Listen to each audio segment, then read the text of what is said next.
Mafia come from? He was given to us by someone out in Las Vegas. Elvis got on a kick of us guys wearing black coats, suits, and ties and shirts, and the little fedora hats. And we had dark sunglasses in Vegas. It's hot and it's bright, so we'd pull up in a limousine and go into a hotel to go to a show or something. And someone at one time made the statement, "Who is that, the Mafia?" And someone said, "Yeah, the Memphis Mafia," because they knew it was Elvis and his guys, and it just stuck. And I don't know for sure, but there was a writer, a columnist in L.A. named James Bacon that had a column about the entertainment world, and he was very close with Frank Sinatra. He was always at Frank's table. When Nancy was opening after Elvis there at the International, the first time that we played there in July and August of '69, she came in the next act. Barbra Streisand opened it, and then Elvis, and then Nancy Sinatra, and Frank threw an opening night party for her that we went to. And he took Elvis around his table, and the ones around his table were the closest to him. It was his family and his closest friends, and at that table was James Bacon and Fred Astaire, Nancy Sr., Nancy Jr., Frank Jr., and a couple of other entertainers. And Kirk Douglas and Burt Lancaster were sitting a table away with their wives, and Lee Marvin was sitting at another table. Telly Savalas was at another table. Just Frank had about 10 people there at his table, and that was the closest to him, and Bacon was one of them. So Bacon gave them the name of gave him the name of the chairman of the board, okay, and he gave him the nickname the Rat Pack. So that's why I have a feeling, because also if you remember after that, the Memphis Mafia, and then along came the Brat Pack with the young actors Emilio and Demi Moore. All of them were part of it, Patrick Swayze. But it's just, I think it probably Bacon's the one that somehow or another heard about it. He could have even been present there in the audience, waiting outside to get their cars or whatever. And he could have been the one that said, that's, yeah, the Memphis Mafia, or he could have heard someone say it, and then he coined it and wrote it in a column. I don't know, but it sure stuck. We were the original entourage, buddy, I'll tell you. Elvis, and he needed us to keep his feet on the ground. We kept him in touch with reality, because if you remember in that movie Jailhouse Rock, that character got carried away with his fame pretty quick and started treating that other guy like a dog, Well, when the brokers sold the airplane to Elvis, he asked me to fly it from Wichita down to Fort Worth, where it was redone and inside and painted. And then we had an interview with Vernon Presley, and got hired by Elvis. When I first met Elvis, I was working in a credit store down on South Main in Memphis, and he came in to open up a charge account to buy some clothes. And I go up to interview him to get an application filled out. He was not cooperative at all. I asked him his name. He said, "You tell me your name, and then I'll tell you mine." I said, "Let's try this again." I said, "Give me your address." "No, not till you give me your address." Well, I stood there a minute and I looked at him and I said, "This may not work." I said, "If you don't fill this out as I asked you," I said, "you know that door you come in when you come in this store? You can go right back out of it." So he finally looked and he said, "No." Okay, so we filled it out. I called the credit bureau and he was approved. And that's how it all started, because they come in the store every week to pay on their account. Have you ever been down on like Beale Street? You probably hadn't. Years ago there was pawn shops all down Beale Street. And now, do you know what a pawn shop is? Okay. Well, all these pawn shops had 3 brass balls that hung outside. So Elvis broke from us and went running down there and hollered back at me to run and kiss him beneath the balls. I could have killed him. He's talking about the brass balls up here. All these people look around and I thought, oh my God. Honey, I have lived one heck of a life. Water fight on a movie called Clambake. The Universal, the director was a man by the name of Arthur Nadell, and he used to dress immaculately in suits and ties every day with shoes, very expensive. He was just immaculate. So when we got into the water fights, Elvis knew how he dressed, and he said, stay away from him, don't get him. So everybody in the world on that set is getting into this water fight with water balloons and stuff. Well, the director went to the assistant and said, man, everyone's having such a good time, and they're just leaving me out of it. So the assistant director came to Elvis and told him what the director said. I mean, he was bombarded. You'd have thought that he was on a submarine on the outer deck and went underneath the water, because he was bombarded with water balloons. Suit was soaking wet, looked like he'd just come out of the ocean. Next several days he came to work with those suits on, but he had a raincoat that went all the way down to his feet. He had rubber boots over his shoes, and he had a rain hat that came down and tied, so the only thing you could see was his face, about this much of his face. So we got the message, so then that just went on for a couple of days or so, you know, and then everyone stopped, and he started wearing his suits without the raincoat. But he had a great sense of humor, Elvis did. He loved to pull. We always were pulling pranks on somebody. Cast members, we got the crews involved. Everyone loved working on his movies. Oh yeah, I think I witnessed one of the biggest pranks was they did a put-on up in Vegas. Some of the new guys were coming in to join the Stamps Quartet, and Elvis had the bodyguards, the Memphis Mafia guys, go out and get some blanks for their guns. They all had real guns.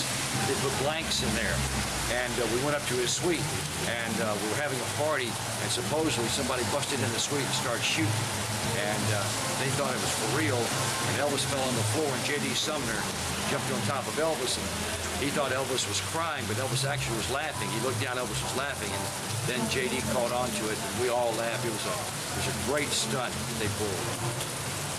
I remember him teasing us by telling us he was going to make the clouds move by mental telepathy, and here we're all out there sitting there staring at the clouds, and they did eventually move.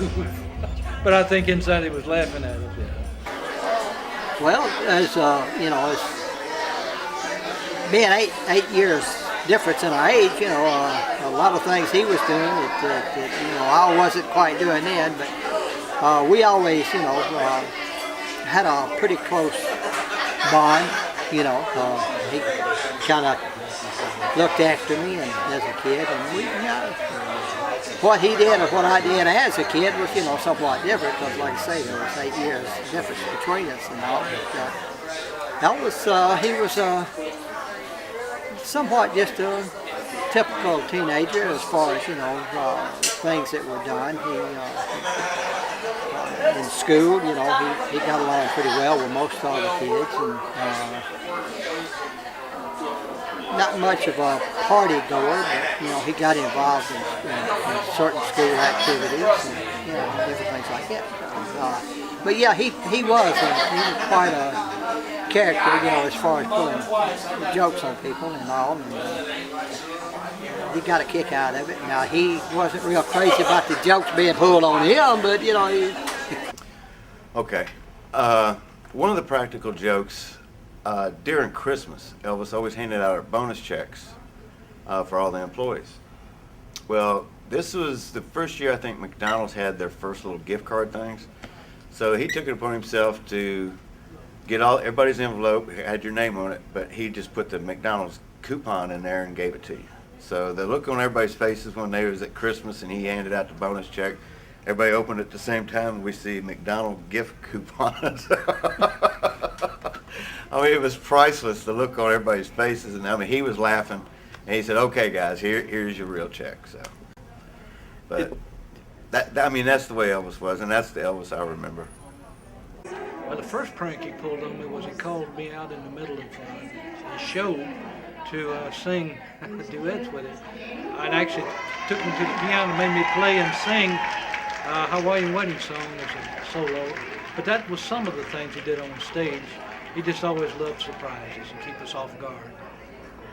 I met Elvis in May of 1956 when he had just purchased his home on Audubon Drive. I was 11 and he was 21. Can you tell me about a prank that you know of him pulling? Oh, he pulled a lot of pranks. One of them was one Christmas. He gave them all McDonald's gift certificates for Christmas, and he did it with a straight face. And for Elvis, that was rare because he couldn't keep a secret and he couldn't tell a joke. So that was something he pulled off really well. Only one, and I was telling somebody about it a while ago, that he and a photographer cooked it up so that he let me in the car, and then he went in and got on the other side, and he reached over and grabbed me and kissed me, and I didn't know the photographer was in the back seat, and he took a picture of me. So, you know, just little harmless things like that. No, he pulled one on me one time, but another for sure. He used to do things like, you know, have a bowl of peanuts. He'd put these little things that would crackle, you know, when you pop down and bite them, it would pop. He'd throw those in the peanuts and watch people chew them. And his dad did that one time. His dad came in, grabbed a handful, you know, started biting on it. He just got so mad at Elvis, he was cussing, you know, but that was Elvis. I don't know, because I guess just from him, because stars like Brando and them that he idolized and Dean, they turned their collars up. So Elvis just thought, why not just make the collar bigger and then you don't have to turn it up. So that's why he did it, and he did that with his personal shirts, and then of course the jumpsuits. He had the real high. That was like that Edwardian type thing that they wore in Britain. You know, the way they wore those high collar coats and everything. So that was part of it, and I think Liberace contributed to it quite a bit. When Elvis went out there to Vegas in 1956, Liberace was there performing at the New Frontier, and he had wild outfits. And Elvis was talking to him about them, man. And Liberace says, well, I figure that if I can't, something happens where I can't do my show, I can always put on a fashion show. And he meant it. I'll just parade out there and let them see my gorgeous outfits. But I think Elvis realized then flamboyancy is, you know, he's already dressing in the pinks and the blacks and the lime green and stuff in the 50s. But getting on and doing the show, he realized that there's an image up there, and you better make that image very attractive, as much so as you can, so people remember you. And it's what they sure remember. Anyway, my name is Sandy Pichon, and one May afternoon in 1956, I said to my mother, will you take me over to Elvis's? And she said, for what? I said, I just want to go see him. And she said, do you even know where he lives? And I said, yes, ma'am. She said, get in the car. So we drove over to Audubon Drive, and just before we got there, I said, Mother, pull over. I don't want him to see my mother pointing at me, like he was going to be looking out the window. And so, being the wonderful mother that she was, she pulled over 2 houses before Elvis's, and I went up and knocked on the kitchen door because, as you know, in the South, the front door's for company, and we always go in the back door. So I knocked on the door, and Alberta answered the door, and of course I didn't know who she was at the time. And I said, is Elvis home? It was like, can Elvis come out and play? Yeah, I was 11, and Elvis was 21. And she said, well, Mr. Elvis is sleeping. And I said, we'll wait.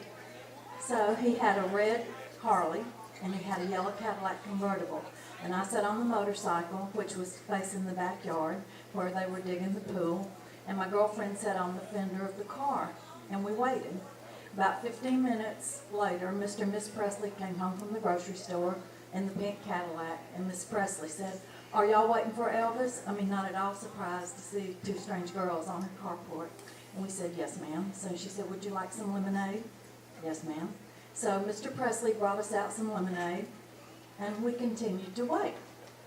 So I said, not turning around, I'm just still looking at the back, drinking my lemonade. I said, you think he's going to come out?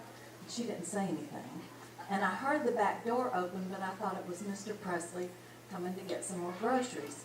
And about that time, the back of the bike went down. He put his arms around me, grabbed the handlebars, and said, want to go for a ride? May I just say, I didn't know that that day started the ride of my life. I promptly spilled my lemonade, And he got off the bike and he did this. Well, I was in love. I didn't know what lust was at the time, but trust me, I was in love. And I'm 70 years old today and I'm still in love. Nothing has ever changed. But it started something in my life.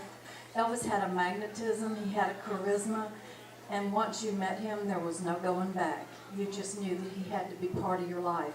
So he came out and he said, what can I do for you girls today? And my girlfriend said, we'd like an autograph, and I just sat there like a bump on a log. Now here I was, gutsy enough to knock on the door, but once he walked out, and I looked in those blue eyes, I was just mesmerized. So I realized if I didn't get off the bike, I wasn't going to get my autograph, so I finally got off the bike, and he signed her book, and I got my book out, and I was like this. Just absolutely starstruck. And he said, what's your name, honey? I couldn't have told you. I just stood there and looked at him. And he got right in my face and he said, what's your name, honey? And I said, Sandra. And so he wrote to Sandra, love, Elvis Presley. That was back in '56 when he was still writing love on autographs. So he said, girls, I hate to tell you, but I've got to go somewhere today. But you're welcome to come back anytime. Well, trust me when I say I took him at his word. If I wasn't at home, I was at Audubon Drive. And my mother said, after about the third trip in 1 week, I'm not driving to Audubon Drive every day. And I said, I don't care, I'll walk. And she said, just be home by dark. Of course, it was a different time back then. And we were just a little over a mile and a half. And to a kid, that's no peace. I wouldn't even drive in that neighborhood that I had to walk through then, But as a matter of fact, I went and measured the mileage when I first moved back here a few years ago. But over the years in the summer, before Elvis added closed the carport in, the patio in, and made it into a den, I would go over there, and they were just so gracious. Miss Presley would say, come in, they're out on the patio or whatever, and I'd go back there just like I knew what I was doing and sit down and watch him beat on the side of an acoustic guitar and sing and laugh and just marvel that I was even in his presence. He was just such an incredible man. And so after about a year of going back and forth and getting to know his mother and talking to his daddy, and my daddy bought a restaurant in Florida. I never forgave him. So we moved, and I didn't see Elvis again until 1973. And he kept coming over in front. It was a show, and he kept coming over in front of me, and I was not going to get up. I wasn't like those other girls. I was not getting up and going to the stage. Of course, after one night, that changed. Well, at the end of the show, he still had one scarf left, and it was soaking wet. And he got down, he had his cape up, and he looked up at me, and he winked, and he took his scarf, and he did like this, and I just sat there. And so the two girls on each side of me were fighting over it, and one of them grabbed it and took off with it, and Hamburger James went and got it. Sonny said it was the only thing Hamburger James ever did nice in his life. So he went and got that scarf, and he brought it back to me, and he said, Elvis wanted you to have this. Yes. So the next night, when he came over and stood in front of me, I was like a jack in the box. Whoop, I'm at the stage. So there were 5 shows, and I got 5 kisses and 5 scars. But I never got the chance to talk to him. So the year goes on, and my girlfriend from Alabama called me, and she said, I'm going to Graceland for Christmas. You want to go?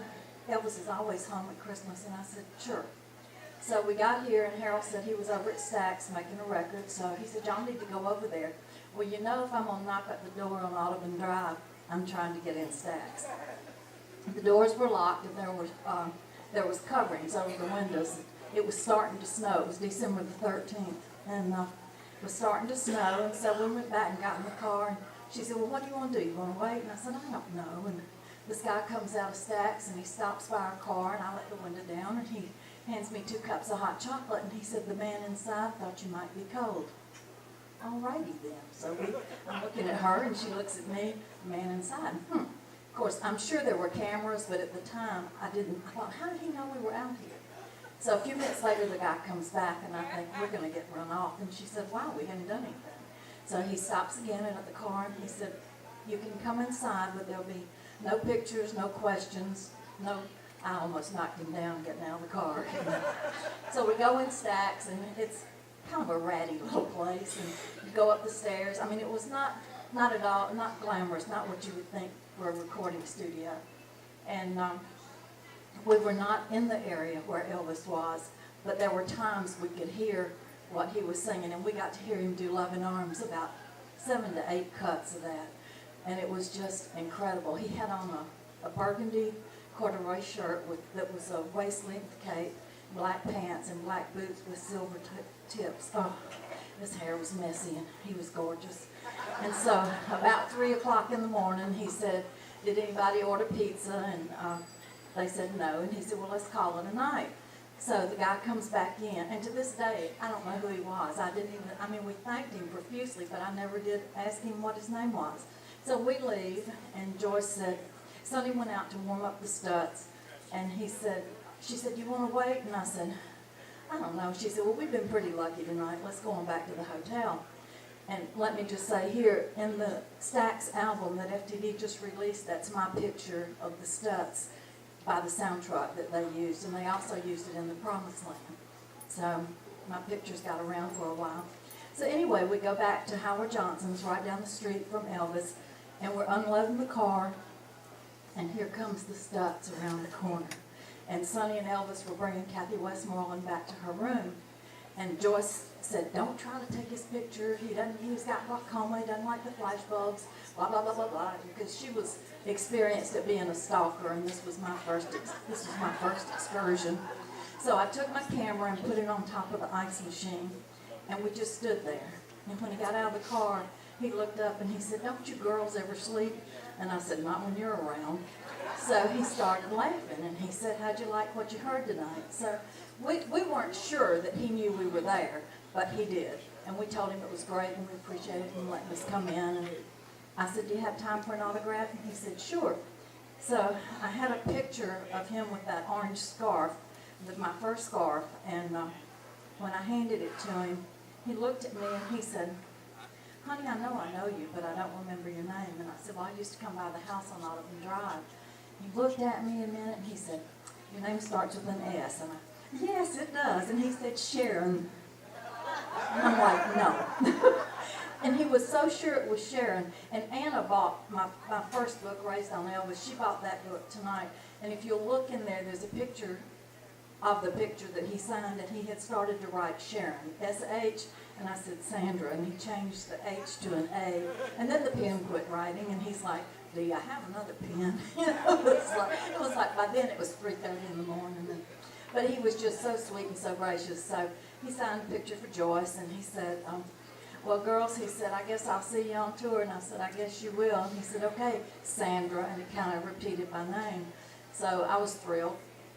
Well, fast forward to March of '74, and Elvis was staying at Howard Johnson's in the room next to us, and we had not told anybody he was there. Of course, we weren't real sure until we started seeing the limos. Joyce had said, he's here, and I said, why would he be here? And she said, the guys are here. They're not going to be here if he's not here. Okay, so when everybody else left to go to the show, we stayed. So one of the Memphis policemen came in with Joe Esposito and Dick Grove and thanked us for not telling anybody, and we just acted all knowing. Oh yeah, we wouldn't tell anybody. We didn't know ourselves, but anyway. So Elvis came out, we're standing at the door, and he looked at us, and we looked at him, and he did this, and we nodded, and nobody said a word. So we ran back out to the balcony. We're standing on the balcony taking pictures of him, getting in the car, and they're in my book too. And Elvis, as he started to get in, pulled his head back out, and he looked up, and he said, are y'all going to the show? And we said, yes. And he said, well, let's go. Well, we flew down the steps. Joyce had a gold and white Thunderbird, and it was like a Memphis policeman, Elvis's car, Joyce's car, the second limo, and then another motorcycle cop, and we're ripping through the streets of Memphis with Elvis at 85 miles an hour. That was so, I can't even tell you how fun it was. And I'm taking pictures all the time. And he would wave, and I got pictures of him grinning, and then I got pictures of him not grinning. And so I'm like, get back behind him. Because they're going to either run us out or run us off the road. But when we got to the Mid-South Coliseum, there was a tunnel that he could go in and come up right by the stage, and we had to park in a no parking zone.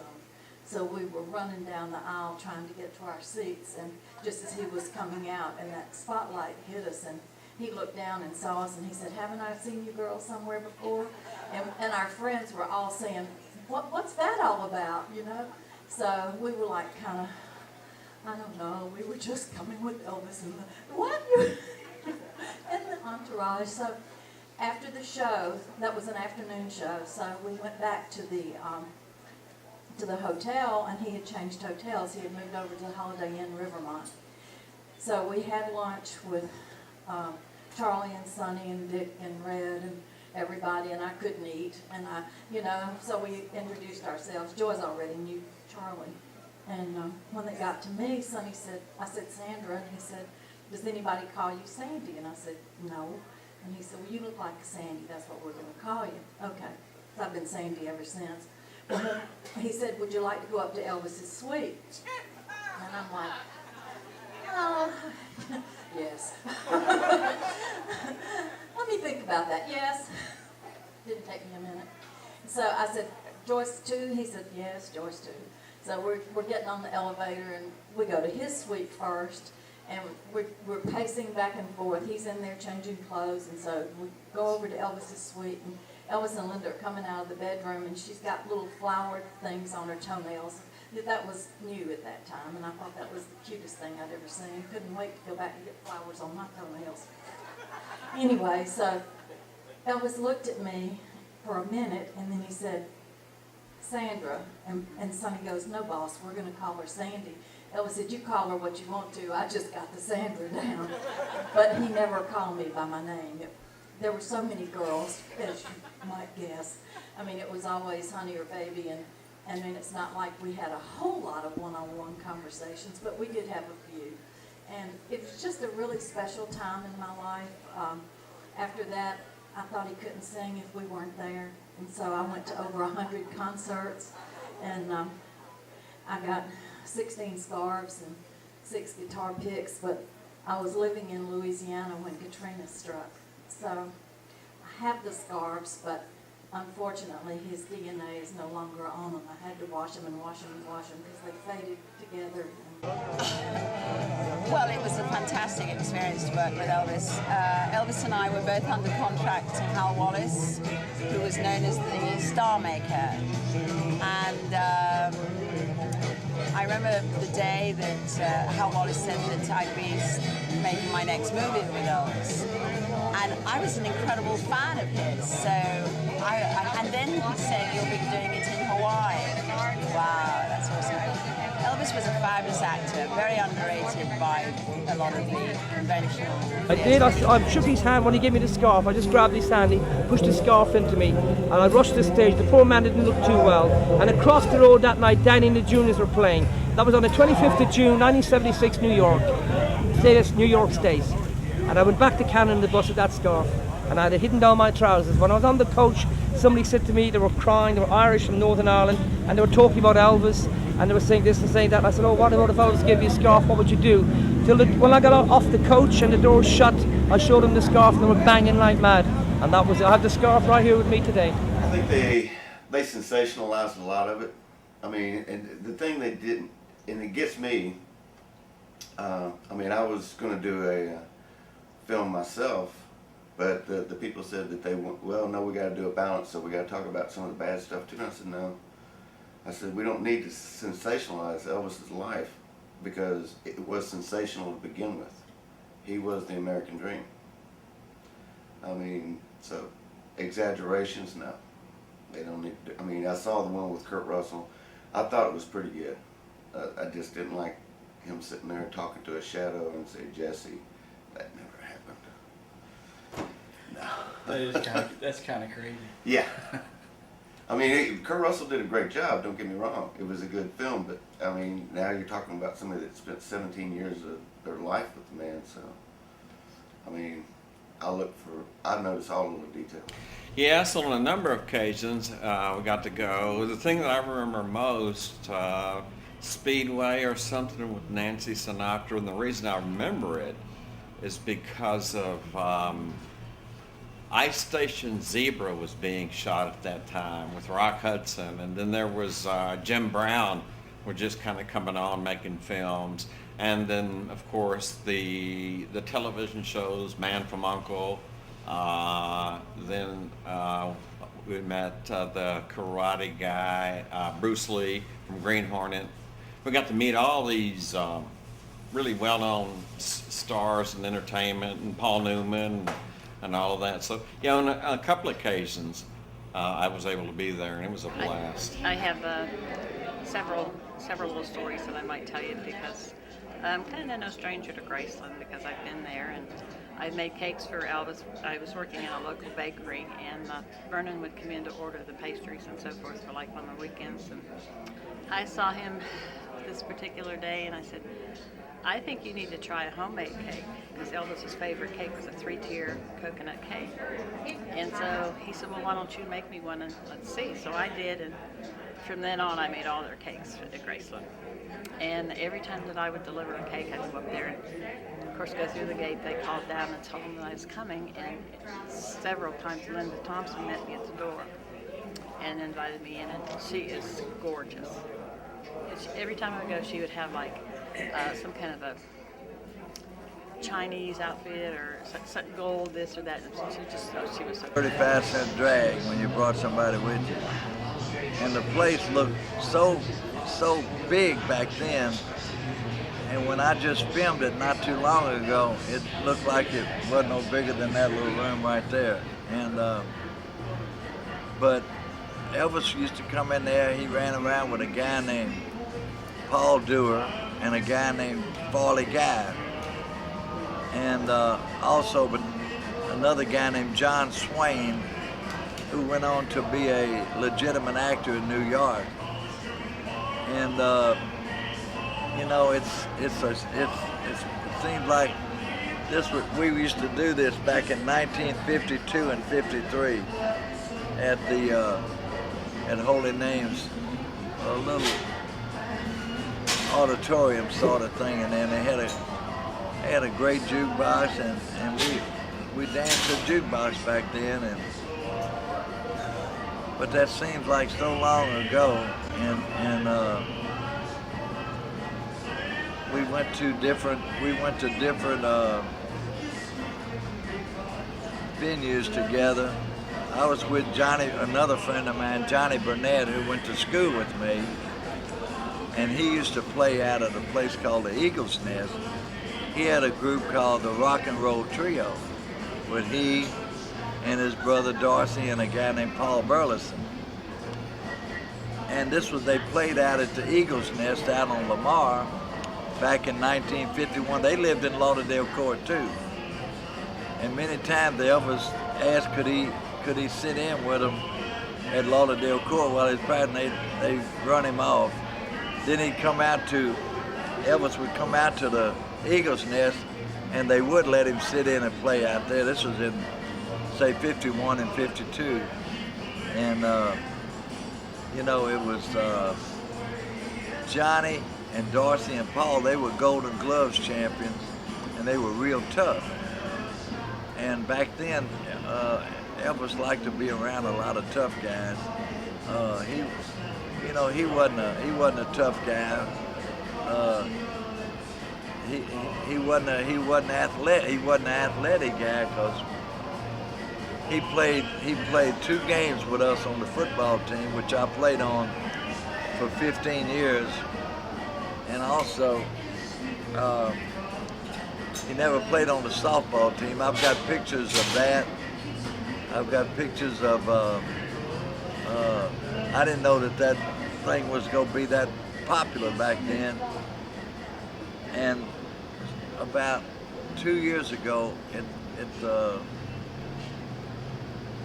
Super Bowl of 2011, Bill Morris, the mayor of Memphis, he called me up and he said, can you get all the guys that played on the football team till we could go up to Graceland and we can do a little show? And they give us our jerseys and everything, and I still got mine, 2 of them. And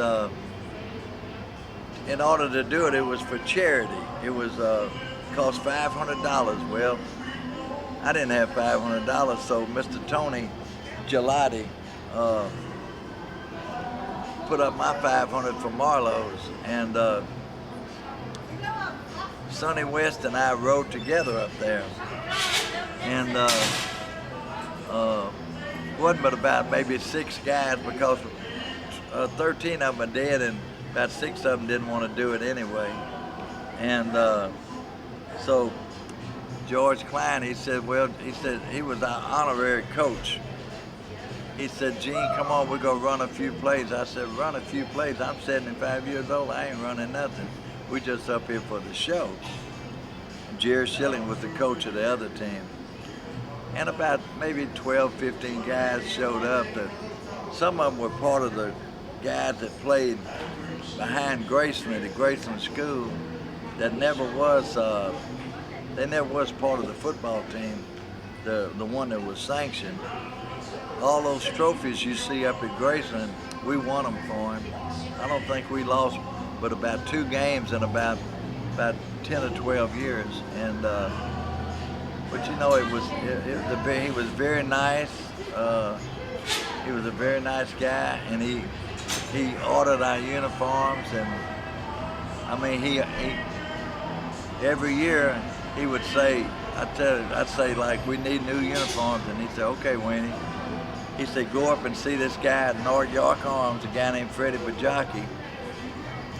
We'd go up there and we'd order all that stuff and come back, and me and a guy named Ralph Galtelli, who's dead now, he was our coach.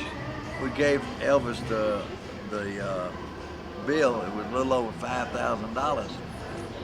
And he said, oh, okay. He said, here, Daddy, pay for that. And he gave it to Vernon. Vernon said, oh, Elvis, how can we afford this? And Elvis said, oh, Daddy, pay it.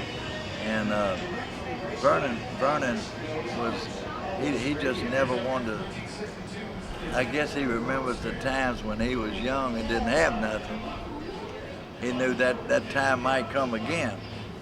So that was a little story about the football team. My sister, my brother-in-law, and myself, we did go to his house up in Glendora, in the Glendora Mountains, hills actually, and it was actually a house that had windows all the way around to overlook the valley. Sounds good. One night at the fairgrounds, it was a ride called the Rocket. It's set on an oval like that. You stood in like a little cylinder, and it goes around, and just centrifugal force puts you up against the side, and it just actually make you sick. I wouldn't ride it. Elvis operated it. There's a big stick coming out of the floor, and it operated it. I was up there talking to him one night, and he had a big drink in his hand. And I said, Elvis, what do you think those people do if you took that drink and poured it over them as they went by? He said, I don't know, let's find out. Because he just poured it over everybody screaming, carried on, you know.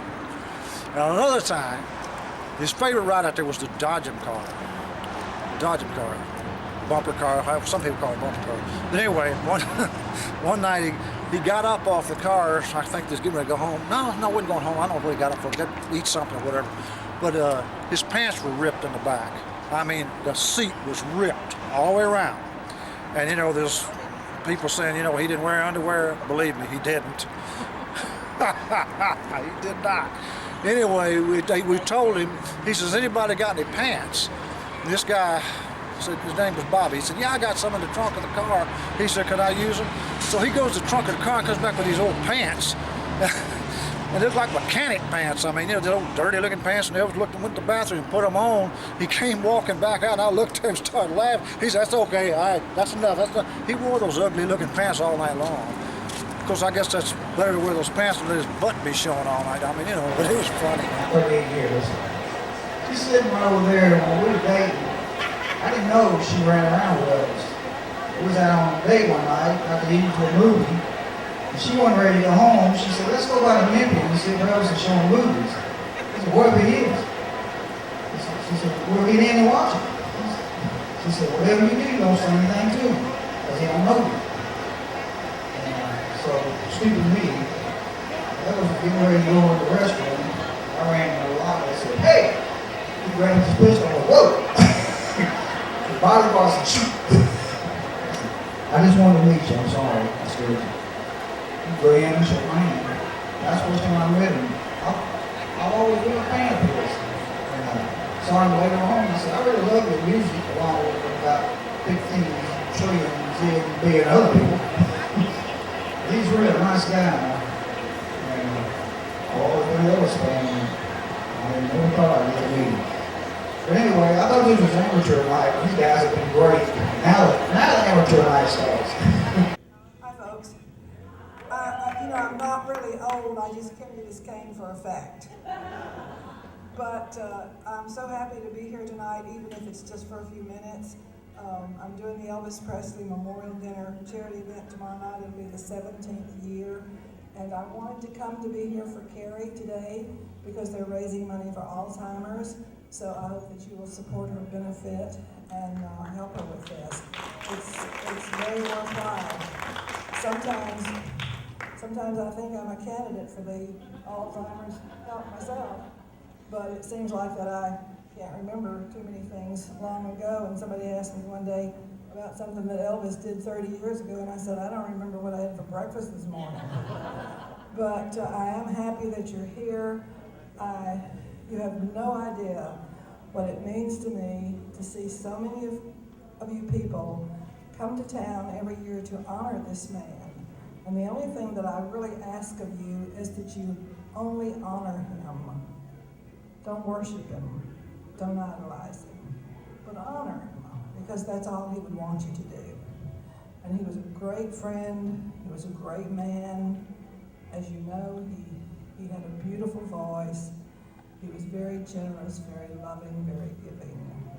And he always wanted to do something for somebody else. It was not important to him that he knew the person. It was only important to him that he knew the need of someone. And that's what he really spent his life doing. So I thank you so much for being here and supporting this event. And I know I'm going to be seeing some of you at the Elvis Presley Memorial Dinner tomorrow night. So enjoy the show. I think you've got some good performers here, and it looks like these guys in red shirts are ready to play. So have a great time, and thanks for having me. I was in the 9th grade when he was in the 12th grade. He wore the always dressed very nice. He wore the green chartreuse shirts, and the leisure suits, and the pink, I guess you'd call the fuchsia. He never bothered anybody, minded his own business, was very polite, and always acted in a nice way. Yes, I can. Well, you know, like I said, I'm from Memphis. Back in the 60s and early 70s, there was this TV show called Teen Party or Talent Party on Channel 13. And the host was George Klein, and they called him the Geeker or something like that. And so they had the Sears teen board, and I got to go to the teen board, and I got to go to the talent party. And George Klein's a good friend of Elvis's, and so he gave me free premiere tickets to an Elvis film. And I think Anne Margaret was in it, and anyway, that was the most exciting thing, going to a premiere. I didn't see Elvis or anything, but just the idea of going there. Yeah, Carrie, 1948, Humes High School, Memphis, Tennessee. Elvis moved up from Tupelo, Mississippi to go in our high school. I met Elvis in May of 1956 when he had just purchased his home on Audubon Drive. I was 11 and he was 21. Well, I met him in 1958, just before he was getting ready to go to Germany. He was in the Army, and he had private roller skating parties at Rainbow Skating Rink, and my cousin had grown up with him in school and knew him well, so he invited me and my sisters to come out and meet Elvis, and I did. So I met him out there, and we hit it off pretty good. And he told Red to tell me to look him up when he came back from Germany to come out and say hi. So I went about my business. He went over there for a year and a half, and I just did my job and grew up more here in Memphis. And then when he came home, I went out to say hi to him, and a couple of weeks later, I started to work for him. I gave a 2-week notice where I was working. said, I'm off with Elvis, man, to make movies. Guy said, well, good luck. So, First time I met Elvis, I was 6 years old, walked in Graceland, didn't know who he was. Found out pretty quick though, and I heard this gospel music. I'd never heard hymnody like that, and he was singing along with it, and then he walked over and he knelt down and he looked at me, Billy and David, and said, I've always wanted little brothers and now I have 3. And what that meant to us, you know, my vocabulary fails me, because we didn't feel like too many cared about us. So he took us in his home and heart when nobody else seemed to be interested. So it was an incredible feeling. I'm Blanche Jordan Scott. As Blanche Jordan in 1949, I met a young Elvis Presley and George Klein. George Klein got home first, so I ended up walking with Elvis Presley all the way down to Lawndale Courts, where he lived and where I worked in a school program at Old St. Joseph Hospital. So we were together down through the years until he made Love Me Tender. Well, you know, it was not memorable because at that particular time, he was just somebody, you know, somebody to me. And he was dating Dixie Locke, a friend of mine. And she introduced us. And he would come and take Dixie home from work, and he also took my mom and I home because we lived near Dixie, and we worked with her. So that was how we met. Very inauspicious occasion. I was out of work and I was looking for a job. I went to an unemployed office, and this lady wrote me up. And about 2 or 3 days, she called me and said, guess what? I got you a job. And I said, where? She said, out at Grayson. She said, do you know Elvis Presley? And I said, I heard of him when he was a little boy. I said, I lived on Alabama Street. I said, he was going to Hughes High School. And he was standing side the road with some overalls on and bare feet and had some blonde hair. And I told that boy, I said, little boy, get out of the street. I want to get by. I said, you blocking the street. I said, he stood up on the bank and the other children, they got on out the way. And I went on. I said, when she told me that she had got me a job for Elvis Presley, I said, not that Elvis Presley. And she said, yeah, the movie star Elvis Presley. And she said, you go on out there this evening and find out where the gate is. There's a gate out there with some music notes on it. So you can be there at 8 o'clock in the morning. I said, that's soon? She said, oh yeah, they want you right away. And I went on out there, and other maids taking me in to meet his grandmother and his auntie, and kind of looked around over the house. And when I met Elvis late on that day, but I met his dad at first. And he said, you the new maid? And I said, yes, I'm the new maid. And he said, well, just do what Auntie tell you to do. I said, okay, or whatever you see need to be done. But I told Elvis about that when he was that little boy standing beside the road. And I told him, I said, you the little boy that was standing beside the road. I said, picking a guitar and bath beating and blowing hair. I said, I'm out here working for you, getting ready to work for you. And he said, he laughed. He said, that's when you have to be careful about what you say about people, because you never really know what you're gonna wind up really doing. And so he just laughed about it, and I laughed about it too. And said, that's how I got, really started out there. I worked for him for 10 years, and before he passed, I worked for him for 10 years. And I'm the one that really opened it up for the Abilene Peoples.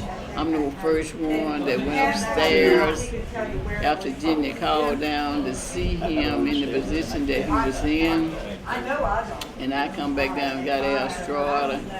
By that time, George Basile was coming in, and he went upstairs. So By that time, his dad and his niece, his cousin went up there, and by that time, Charlie Hodge thought it was a joke, but it wasn't a joke. I told Charlie it's not a joke. So he went upstairs, and he was going to try to survive him, but it was too late.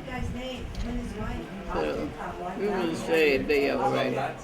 First time I ever met him was on the Graceland Memorial Schoolyard, and it was in like '61. Right after they said, well, he wasn't famous then. I said, yeah. You'll notice he didn't have sideburns. He had just come out of the Army, been out about 4 or 5 months. It was in May of '61, and Vester had told Daddy, where they were playing that Sunday, and Daddy got in the car telling us he had a secret. And he wouldn't tell us what it was, but he drove behind Graceland about 4 blocks. And I could tell him from anybody else, and I know he stood out like a sore thumb. He had on Converse navy blue and white tennis shoes, and he was the only one on the team. That's the first Converse tennis shoes I've ever seen on anybody, And a lot of the boys that he was playing ball with were barefoot. They didn't even have on shoes. They were running around on the field barefoot. But we saw him, many times. He was always polite. He never refused to give me an autograph. I'd always get 3 at a time because I had me and my brother and sister. I'd get all 3 of us for him because I wasn't going to give mine up for nothing. Yeah, I got to shake his hand in 1969 in Las Vegas when he opened up at the International Hotel, and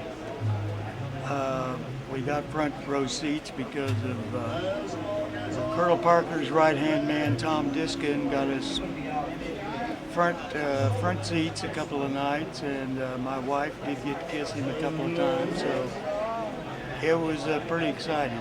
First time I met Elvis, he came up to me as I was going in the back door at Sheffield Community Center, and he gave me a hug, and we went on in, and it was going to be Carl Perkins and several people on the show, and Elvis come and said, "Why do you not like me?" I said, "I like Carl Perkins." He said, "He's so old they'll push him in a wheelchair." And then when Carl came in, he came over and he said, "Now that's Carl Perkins." But he was just nice. He was just a lot. I was celebrating Elvis 53 years ago. This picture right here was made. 53 years ago today, that one was made. And I scratched my face off because I didn't like the way I looked. I shook his hand when he gave me the scarf. I just grabbed his hand, he pushed the scarf into me, and I rushed the stage. The poor man didn't look too well. And across the road that night, Danny and the Juniors were playing. That was on the 25th of June, 1976, New York. New York State. And I went back to Canada in the bus with that scarf, and I had it hidden down my trousers. When I was on the coach, somebody said to me, they were crying, they were Irish from Northern Ireland, and they were talking about Elvis, and they were saying this and saying that. And I said, "Oh, what about if Elvis gave you a scarf, what would you do?" When I got off the coach and the door was shut, I showed them the scarf and they were banging like mad. And that was it. I have the scarf right here with me today. Oh, I love this lady. She'd like to say a few words to you all right now. First of all, what do you think about this guy?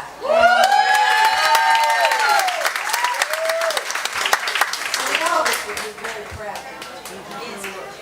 Okay, you may not know that I was Elvis' nurse from 1968 to the end. Me and my family lived at Graceland from 72 to 83. And Elvis had this song, "My Way." Well, let me tell you about how he got his way. I had 2 daughters. We lived in East Memphis. When Lisa would be here, we would drive down here so the kids could play together. So he kept saying, I'm going to put you in a trailer in the backyard. You don't have to drive all this far, drive back and forth.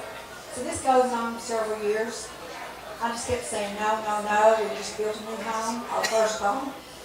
And I'd say, no. So finally, my husband had formerly been a policeman. He was doing construction work. So in 72, the construction bottom had fallen out of it. So I came home from work one day, and my husband was sitting at the bar in the kitchen. He says, "Baby, sit down." He said, "I got a job today." Well, I got real excited. So he sat there and he said, "Well, it's going to be kind of different because we'll have to make some changes." And I thought, "Oh gosh, we're going to have to move. He's going to be traveling or something." He said, no, Elvis hired me, but we got to live on the grounds. So my way, Elvis got his way.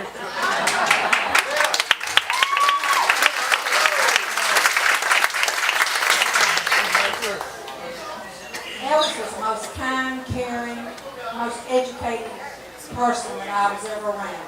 I worked at the same office for 50 years. I took care of governors, mayors, other entertainers.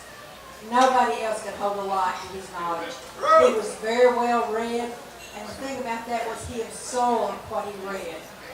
He was kind of spoiled because when you would go up, I was of course in the room tons and tons of times. He would start reading, but he would get so tired, and his eyes would be so tired, and he was so pitiful, so you end up reading to him. But that was okay, that was precious moments. He loved his fans. He was always so fearful that a fan was going to get hurt if we would go anywhere.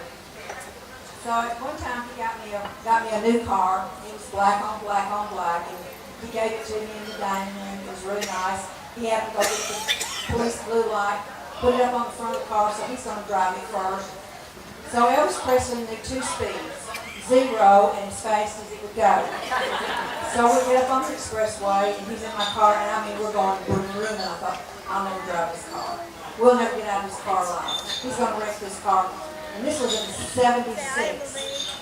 Well, we're going down the expressway, and there's this car coming with its lights. So Elvis over there, and I know some of y'all in here is always saying, so he's sitting there, and he's stomping the floorboard. And I'm thinking, what is this? He said, we're going to have to take this car back. It don't have a dimmer switch in it. Don't have a dimmer switch in it. So I said, well, maybe we better read the manual because it's got to have a dimmer switch on the light. So we pulled over, and of course we read the manual, and it was on the column. So he learned something that night too. It was absolutely hysterical because I thought he was going to stomp the whole bottom out of my car. But he just, he was the most spontaneous man there ever was. We played racquetball a lot. Well, I'm working at the medical group all day long, and I come home and I put on my uniform, get down there, we're going to play racquetball. I'm going to get 20 pounds off of him, in 2 hours. Not. So I didn't like to lose, he didn't like to lose, so we got pretty aggressive. So I mean, I was making him run like you never heard of. My tongue was hanging out too, and all of a sudden I heard a thud. I turned and looked, plug your children's ears up for just a minute. Elvis was sitting flat down on his butt on the racquetball court, and I said, Elvis, what the shit are you doing sitting there? He looked up at me and he said, Tisha, I just found out my balls don't bounce. So you know me, I told you, I said a comedian would have to think for months before they could come up with like that. So it gets a little bit better because it gets turned to me because I'm down on the floor with him and we are laughing and laughing and laughing. Well, I peed in my britches and I said, Elvis, I was out of the trailer. He caused me to pee in my britches.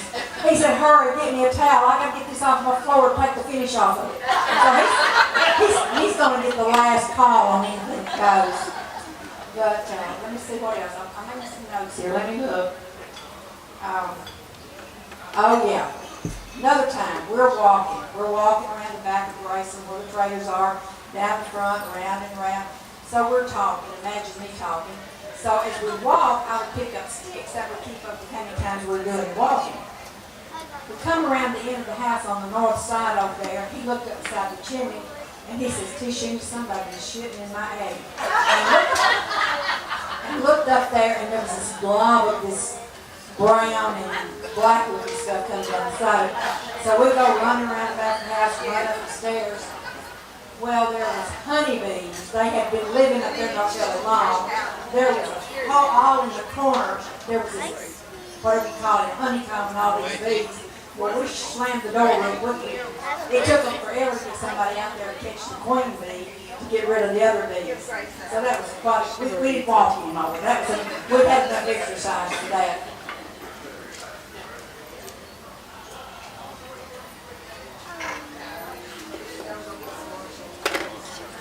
There were several times that, Elvis was in his heyday when he was upstairs. He loved Graceland. He loved being in the bedroom, Lisa's room, and in the bathroom. And he liked to sit in the bathroom a lot of times to read. His bathroom wasn't like our bathrooms, of course.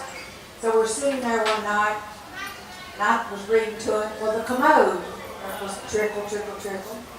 A few minutes later, trickle, trickle, trickle. A few minutes later, trickle, trickle, trickle. He pulled a drawer out, pulled out a pistol. He killed the tank on the commode. So we just sat there. Didn't get hit with any glass or anything. I don't know. It was probably 30, 45 minutes later. Nancy Rooks was working. Red line phone rang. Nancy said, Mr. Elvis, we got water running at the chandelier. He said, Nancy, don't worry about it. Tom's going to take the commode to the graveyard. It was acting ugly. So he was just he was so spontaneous and so much full of fun. I was so very blessed. He loved his fans. And I'll tell you one more little thing. In this roast show, we were sitting there one night and somebody famous on TV, they were talking about him dying. And Elvis got really quiet. And I said, Elvis, is that bothering you? He just took been real quiet. I said, Elvis, why is that bothering you so? My nickname was Tishina. I told him when he named me that, I said, I'm not a pole dancer. But he said, you know, Tishina, when I've been dead 5 or 10 years, people will say Elvis who? So on his 40th, and now I went outside and said, okay, sucker, if you can see and hear me, you look down at Graceland and you say Elvis who now. He would never, ever believe that there's still this much love and that he's bringing so many of us together this day and time. Yes. I love you all. I think it's much good music.